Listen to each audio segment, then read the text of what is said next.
Pope Boniface VIII in 1302 proposed that it is necessary for salvation to belong to the Roman Catholic Church. At the same time, from an Eastern Orthodox perspective, submitting to Rome would be committing the heresy of papal supremacy. Meanwhile, the Protestant might say that if you're trying to be saved by church attendance or submission to human authorities, you're trying to be saved by works and not really by a free gift of grace.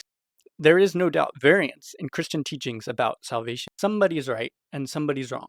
And the purpose of this video is not to tell you who's right or who's wrong, though I do have my opinions. And you should definitely read Acts 16:31. Rather, I want to encourage you to do your own research.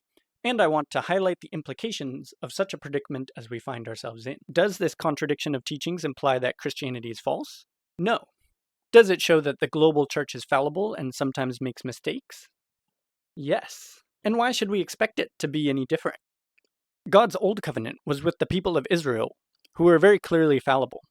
So why should we expect his new covenant to be with people who are infallible?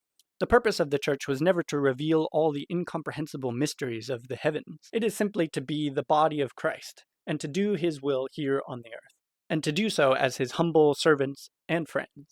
God's purposes are so high and lofty that the wisest among us can hardly begin to understand them, and yet simple enough that even the humblest among us can put them into practice. So while there may be some variance in Christian doctrine, if we recognize that the church is full of fallible people who are trying to understand what humanly cannot be understood, and explain what humanly cannot be explained, and live in a way that humanly cannot be lived, perhaps we can show some grace when we see someone who's trying to believe the truth, but maybe got it a little wrong.